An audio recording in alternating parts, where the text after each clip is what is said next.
कालका, हरियाणा।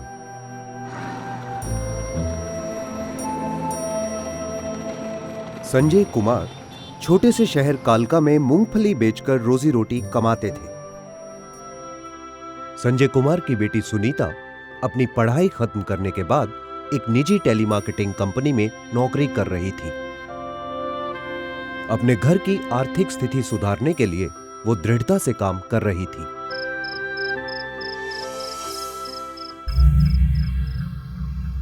एक शाम सुनीता काम खत्म करके घर लौट रही थी। उसका घर ऑटो रिक्शा स्टॉप से सिर्फ 1 किलोमीटर की दूरी पर था। सुनीता ने घर की तरफ कदम बढ़ाए ही थे कि अचानक एक कार उसके पास आकर रुकी। कार के अंदर 4 आदमी थे। जब उसे गाड़ी के अंदर खींचा गया और वो चिल्ला रही थी तो उसे कई लोगों ने देखा।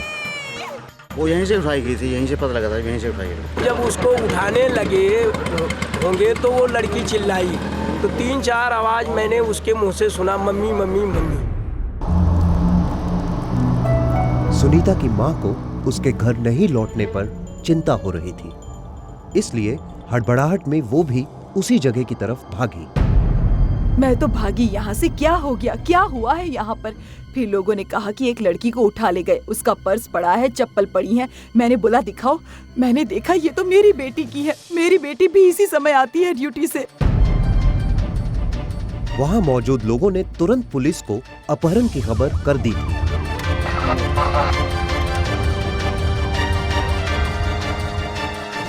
और एक होशियार आदमी ने कार का नंबर भी नोट कर लिया था।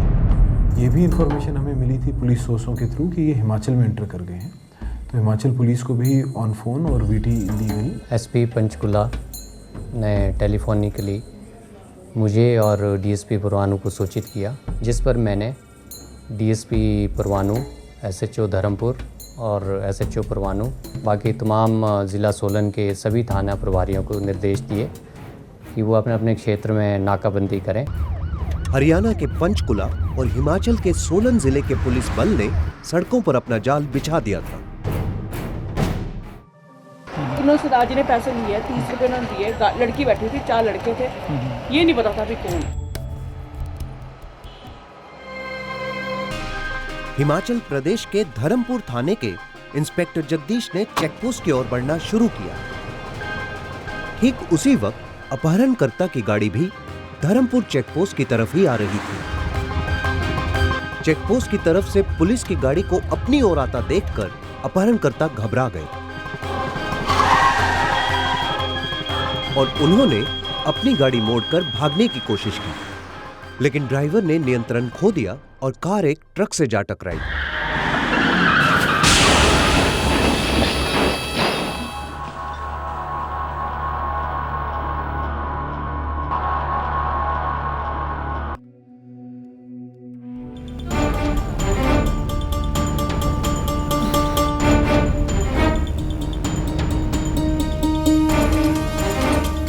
लड़की ने जब हमें पुलिस को देखा तो इमीडिएटली उसका ये रिएक्शन था कि अब मेरी जान बच गई है। डिस्क्लोज किया है कि मुझे कालका से ये लोग गाड़ी में अपहरण करके लाए हैं।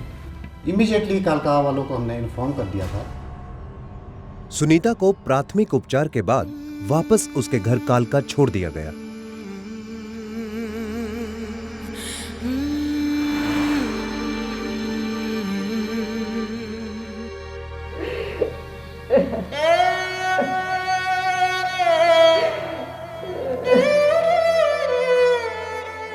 जबरदस्ती उठाया है मैंने इसको, ना कुछ खाती है ना पीती है।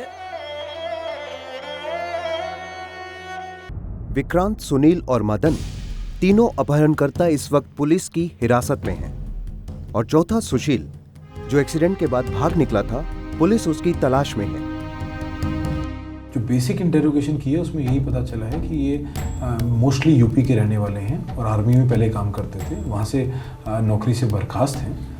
जब कालका से गुजर रहे थे इनको लड़की नज़र आई और इन्होंने काफ़ी शराब पी रखी थी, तो शराब के नशे में ही इन्होंने लड़की को ज़बरदस्ती कार में बिठाया और हिमाचल की तरफ ले गए। इन्होंने जो कार इस वारदात के अंदर प्रयोग की है, ये भी इन्होंने अपना गाजियाबाद मोदी नगर के इलाके से चोरी की थी। हमारे ऊपर तो कलंक लग गया, सब कुछ खत्म हो गया। हमारे तो सुबह ही रोते रोते होती है, अब तो सारी जिंदगी ही रोना है। एक समाज के नाते सुनीता और उसके परिवार को हमारी दया की नहीं, हमारी सही सोच की जरूरत है। एक मैं रिकमेंडेशन करना चाहूँगा आपके चैनल के थ्रू। एक बड़ा सिंपल सा सेल्फ डिफेंस इक्विपमेंट है, पेपर स्प्रे। 500 रुपये का एक कैन आता है और बड़ा इजीली अवेलेबल है। अगर आप दिल्ली में मार्केट में चले जाएं, चंडीगढ़ में चले जाएं, अगर हर लेडी अपने पर्स में वो पेपर स्प्रे रखे, और वो इतना इफेक्टिव है कि अगर एक स्प्रे आप कर दें तो अगर आपके सामने 10 लड़के भी हैं वो उठ नहीं पाएंगे अगले 2 घंटे तक। मुंबई शहर, सुप्रभात कॉलोनी, अंधेरी ईस्ट। वक्त करीबन रात के 12 बजे। एक घर के अंदर से चिल्लाने की आवाजें आ रही थी। शालू नाम की औरत का समर यादव नाम के आदमी से झगड़ा हो रहा था। शालू और समर यादव एक साथ रहते थे, उनका लिव इन रिलेशनशिप था। शालू समर यादव की शिकायत करने मकान मालिक के पास गई। समर यादव शालू को मार रहा था। फिर शालू नीचे दौड़कर मेरे पास आई। मैंने उन लोगों को मना किया कि झगड़ा मत करो वरना पड़ोसी उठ जाएंगे। फिर वे लोग अपने कमरे में चले गए और मैं दरवाज़ा बंद करके सो गया। और करीबन रात 2 बजे शालू की पड़ोसन निर्मला सिंह को उसके रोने की आवाजें सुनाई देने लगी। 2 बज रहा था जब मैं ये आवाज़ रोने की आई उन लोगों की। लेकिन मैंने ये सोचा कि मैं रूम वाले को बोलूँगी भाई इस तरह से डिस्टर्ब होगा तो नहीं चलेगा, मैं हार्ट की पेशेंट आदमी हूँ। सुबह तकरीबन 4 बजे रोने की आवाज बंद हो गई। एक अजीब सी चुप्पी थी। उसके बाद एकदम साइलेंट, कुछ नहीं। मैं सुबह नाश्ते पानी में लग गई, भूल गई ये बात, भूल गई तो बिल्कुल ही भूल गई। समर यादव अगले दिन सुबह होते ही सूरत चला गया। शालू एक बार में वेट्रेस का काम करती थी और उस रात वो काम पर नहीं आई। 5 बजे तक आती थी, 9:15 बजे तक होटल से निकल जाती थी। 29 तक लास्ट यहाँ पर काम पे आई थी वो, उसके बाद यहाँ काम पे नहीं आई थी। शालू के घर पर अगले 3 दिन तक ताला लगा रहा।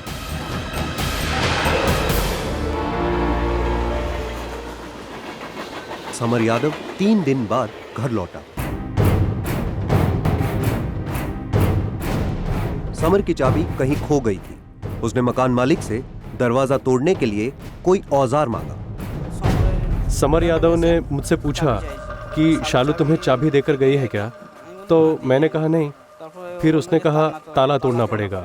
उसने मुझसे हथौड़ी मांगी तो मैंने हथौड़ी दे दी।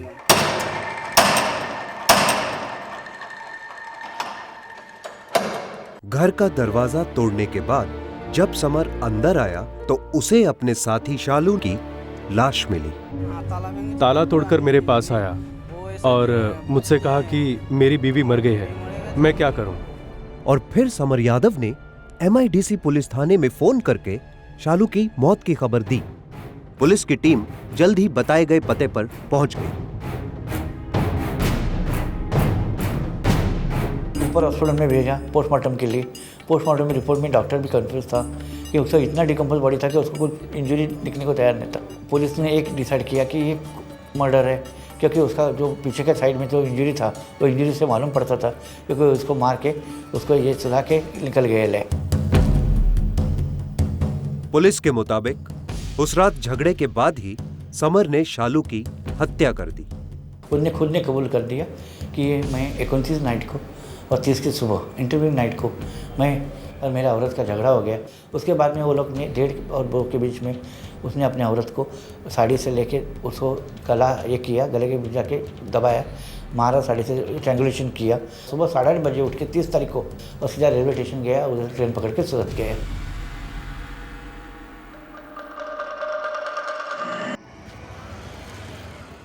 शालू पहले अक्षय बार में वेट्रेस का काम करती थी। फिर वो रॉयल बार में काम करने लगी। इस बार में आने वाले कुछ ग्राहक शालू को पसंद करते थे, लेकिन शालू की इन ग्राहकों के साथ दोस्ती को समर नापसंद करता था। कुछ ग्राहकों ने शालू का फोन नंबर भी ले लिया था और वो उसे रोजाना फोन करते थे। कस्टमर उसका फेवरेट बोल के कोई नहीं था। कस्टमर तो एक उसका कस्टमर आता था, करीब 8 बजे तक आता था, बैठता था। जो भी कस्टमर जैसे आता था जाता था। हम कुछ उतना उसको ऑब्जर्व नहीं किया था। शायद उसका कुछ ऐसा रहेगा उसके साथ, ये तो हमें पता नहीं था। कस्टमर तो बहुत सारे लोग आते हैं यहाँ। शालू की बार में ग्राहकों के साथ बढ़ती नजदीकियां बनी समर के गुस्से का कारण और उस रात झगड़े की वजह भी। रोष में आकर समर ने शालू को मार डाला और अगले दिन सूरत चला गया। शालू की लाश उसने घर के अंदर ही रहने दी और दरवाजे को बाहर से ताला लगा दिया। शालू एक समय पर निर्मला सिंह के घर पे किराएदार भी थी। निर्मला सिंह का कहना है कि शालू एक अच्छी लड़की थी। उन्हें लगता है कि अगर वो उस रात शालू और समर के बीच झगड़ा रुकवाने चली गई होती तो आज शालू जिंदा होती। लड़की बहुत अच्छी थी, लड़की में कोई दो राय नहीं था कि वो अच्छी नहीं थी करके। अब तो मुझे ये तकलीफ होता है कि अगर शायद मैं उस 2 से 4 के बीच में अगर 1 घंटे बाद भी 1.5 घंटे बाद भी उठ के बोली होती तो शायद वो बच गई होती।